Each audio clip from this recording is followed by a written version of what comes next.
নমস্কার, দেখছেন কলকাতা টিভি। আপনাদের সঙ্গে আমি মধুবন্তী। শুরু করছি সংবাদ সারাদিন। শুরুতেই যে খবরে নজর রাখবো, ফের একবার রাজ্যপাল সংঘাত। উপাচার্য নিয়োগ নিয়ে রাজ্যপালের ভূমিকায় নিশানা ব্রাত্য বসুর। নিজের এক্স হ্যান্ডেলে পোস্ট করেন শিক্ষামন্ত্রী ব্রাত্য বসু। কি পোস্ট করলেন দেখুন। আচার্য দুজনকে নিয়োগ দিয়েছেন, আচার্য সুপ্রিম কোর্টের নির্দেশ মানছেন না। আরো বিস্তারিত জানাবেন, আমাদের সঙ্গে টেলিফোন লাইনে রয়েছেন আমাদের প্রতিনিধি শুভঙ্কর মণ্ডল। শুভঙ্কর, দেখো, তোমায় জানি রাখি এই সংঘাত নতুন নয় এবং এই সংঘাতে নতুন মাত্রা যোগ হয়েছে কিন্তু আজ শিক্ষামন্ত্রী ব্রাত্য বসুর এক্স হ্যান্ডেলে নতুন একটি পোস্ট নিয়ে। এবং গতকাল এই উপাচার্য নিয়োগ সংক্রান্ত মামলা শীর্ষ আদালতে ছিল এবং সেখানে মামলা শুরু হওয়ার আগে রাজভবনে যে বৈঠক কয়েকদিন আগে অ্যাটর্নি জেনারেলের সঙ্গে হয়েছিল রাজ্যপাল বা আচার্যের, সেখানে কিন্তু 6 জন উপাচার্যের নাম দেওয়া হয়েছিল, যেখানে মাত্র 2 জনকে নিয়োগ করেছেন আচার্য। একজন অবশ্যই ভাস্কর গুপ্ত এবং অপর একজন কিন্তু রয়েছেন সেখানে। এবং সেইখানে দাঁড়িয়ে স্বাভাবিকভাবে বাকি 4 জনের নাম নেওয়া হয়নি, যেখানে শিক্ষামন্ত্রী ব্রাত্য বসু বলছেন বা জানাচ্ছেন তার এক্স হ্যান্ডেলে যে এটি সম্পূর্ণভাবে আদালতকে যে নির্দেশ তাকে অবমাননা করা। কেননা আদালতের তরফে বলা হয়েছিল রাজ্য এবং সেই সঙ্গে রাজভবন সম্মিলিত প্রয়াসে কিন্তু উপাচার্য নিয়োগ হবে রাজ্যের বলে দেওয়া নামে।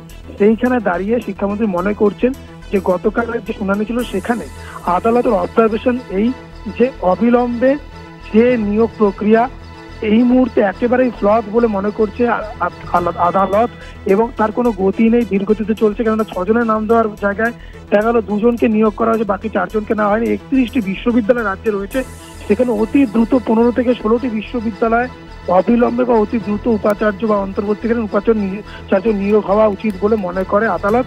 এবং সেখানে তাদের কথার মধ্যে থেকে এই ইঙ্গিত রাজ্য পাচ্ছে বলে শিক্ষামন্ত্রী টুইটার তার এক্স হ্যান্ডেলে পোস্ট করে জানিয়েছেন যে এক্ষেত্রে তারা চাইছে বা আদালত চাইছে যে রাজ্য আরো নাম পাঠাক রাজভবনে এবং সেই মতো কিন্তু রাজ্য নাম তারা নির্বাচন করছে এবং অনুমোদনের জন্য তারা ফের রাজভবনের কাছে পাঠাবে। এখন দেখার যে আদতেও আচার্য তথা রাজ্যপালের কোনো সদ ইচ্ছা আছে কিনা উপাচার্য নিয়োগের যে সমস্যা তৈরি হয়েছে তার সমাধানের। অর্থাৎ নিজের এক্স হ্যান্ডেল পোস্টে কিন্তু এভাবেই রাজ্যপালের বর্তমান যে ভূমিকা বা বলা যেতে পারে রাজ্যের যে চরম বিরোধিতা তিনি উপাচার্য নিয়োগ নিয়ে করে এসছে মুখ্যমন্ত্রীর সঙ্গে বৈঠকের পরেও 2 দফায়, সেটি ক্ষেত্রে শিক্ষামন্ত্রী এক্স হ্যান্ডেলে পোস্ট করে তিনি লিখেছেন যে এই সমস্যার সমাধানে আদালতের বলে দেওয়া পথের পরেও বা বাতলে দেওয়া পথের পরেও আদতেও আচার্যের সেই সমস্যার সমাধানের কোনো উদ্যোগ রয়েছে কিনা বা তিনি ইচ্ছুক কিনা সেটা নিয়ে কিন্তু এখন বড়সড় প্রশ্ন উঠছে।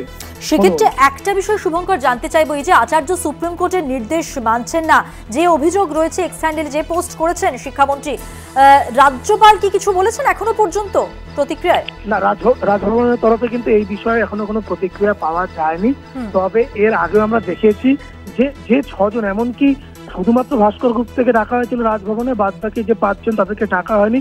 নতুন 6-7 জনকে ডাকা হয়েছিল যাদেরকে কিন্তু উপাচার্য হওয়ার কথা রাজভবনের জানানো ছিল। সেই বৈঠকে আচার্য নিজে উপস্থিত ছিল না, একজন আধিকারিককে দেশে বৈঠক করানো হয়েছিল, যে বৈঠকের যৌক্তিকতা নিয়ে কিন্তু প্রশ্ন উঠেছিল। এবং সেইখানে দাঁড়িয়ে স্বাভাবিকভাবে আচার্য শিক্ষামন্ত্রী তার এক্স হ্যান্ডেলে পোস্ট করে কিন্তু এই প্রশ্নই তুলেছেন যে আদতেও রাজ্যের যে 31টি বিশ্ববিদ্যালয় যেখানে কিন্তু উপাচার্য নিয়োগ অবিলম্বে প্রয়োজন অন্তর্বর্তীকালীন উপাচার্য, সেইখানে সেই সমস্যা সমাধানে বা কোর্টের বাতলে দেওয়া সমাধানের পরেও সেই পদ বলে দেওয়ার পরে আদতেও আচার্যের সেই সমস্যা সমাধানের কোন রকম ইচ্ছুক তিনি আছেন কিনা বা কোন রকম কোনো সদস্য তিনি ভূমিকা গ্রহণ করেন কিনা সেই নিয়ে কিন্তু বড়সড় প্রশ্ন রয়েছে বলে কিন্তু নিজের এক্স হ্যান্ডেলে পোস্ট করে শিক্ষামন্ত্রী জানিয়েছেন। ধন্যবাদ শুভঙ্কর। কথা বললাম আমাদের প্রতিনিধি শুভঙ্কর মণ্ডলের সঙ্গে। অর্থাৎ উপাচার্য নিয়োগে রাজ্যপালের যে ভূমিকা, সেই ভূমিকায় সন্তুষ্ট নয় রাজ্য। শিক্ষামন্ত্রী ব্রাত্য বসু তিনি যে পোস্ট করেছেন আপনাদের সামনে তুলে ধরলাম এবং সেখানে যেটা বলা হচ্ছে যে আচার্য সুপ্রিম কোর্টের কোনো নির্দেশই মানছেন না।